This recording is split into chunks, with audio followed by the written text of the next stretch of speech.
For my Paralympian sport, I did powerlifting.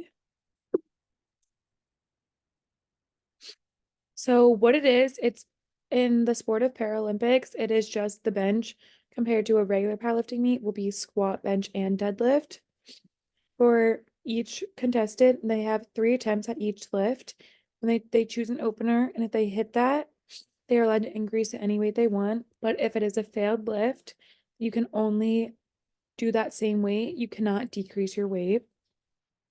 Everything's done in kilograms from weigh-ins to weight selections to weight lifted. Everything is into kilograms. And 1 pound is about 2.2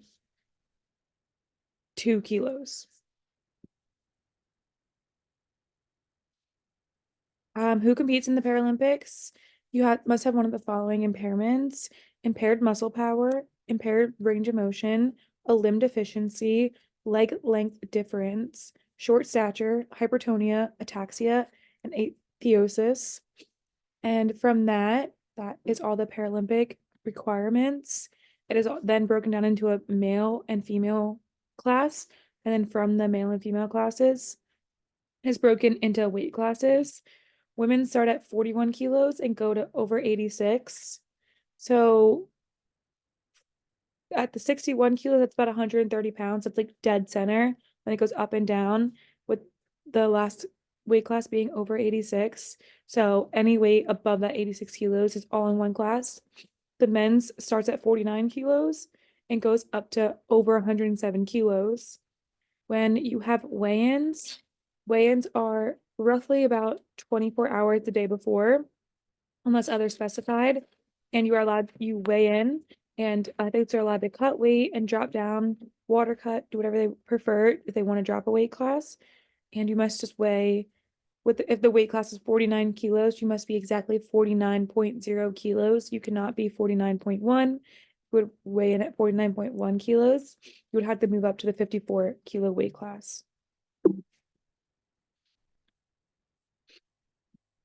Equipment wise, the most well-known piece of equipment for uniform is the singlet. This is a picture of a singlet right here on a female. Many brands make them.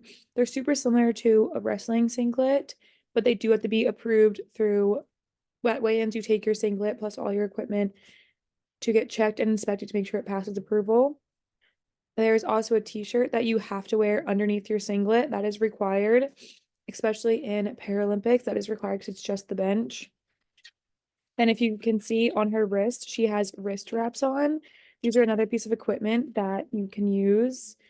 They usually go around your thumb, and then you can pull them off. You have to pull them off your thumb before the lift, but they also have to get approved before you can use them. Only certain brands and certain thicknesses and widths will be approved. Another helpful piece of equipment is a belt. This right here is a lever or a quick release belt, and those are the most common belts you will see in powerlifting, but a few prong belts are allowed. And then when it comes to the gear, the Paralympics is sponsored by the brand Alikio, and that is a very well-known powerlifting brand. And this is a picture of a Alikio combo rack, is what it's called, because it can be used for squatting, benching, just squatting and benching. So you'd put the bar at the top here to squat, and then you can lay on the bench. So this is the type of rack that is used, especially the Alikio. And then the plates, the very colorful plates, are kilo plates. The most common you will see are, you never see the black in competition. It's always the red and then down. And the red is about 25 kilos, so about 55 pounds. The most common, if you think of a plate, when you do a plate on each side, it's 135. The blue on each side is about 134, 132. So that's pretty much the comparison to like a regular 45-pound weight plate. And then when the actual lift, to get a good lift, you have to get at minimum 2 white lights. So this top picture in the center is an example of 3 red lights, so it would be no good. And even 1 white and 2 red will still be a bad lift. You need at least 2 white or 3 white for it to count as a good lift. And that comes from, there's 2 side judges and 1 center judge.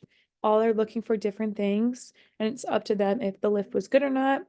In the bench press, there are 3 commands that the athletes have to follow. That is huge for getting a red light. So after you unrack it from the rack, you have to wait for a start command. So the head judge will give you a start command as soon as your elbows are fully locked out, and you will slowly bring the bar down to your chest and leave it frozen on your chest. And then once there's no motion, the center judge will give you a press command where you have to press it, and it has to stay in a constant upward motion, and one arm cannot be very far in front of the other. It has to stay about even with each other. And then once your elbows are fully back locked out how you start it, the head judge will give you a rack command. If you miss any of these commands, jump them, rush them, that will be a red light. If you fail to lift, red light. And then just there are a few other small things that they're looking for as well. And that is Powerlympics powerlifting.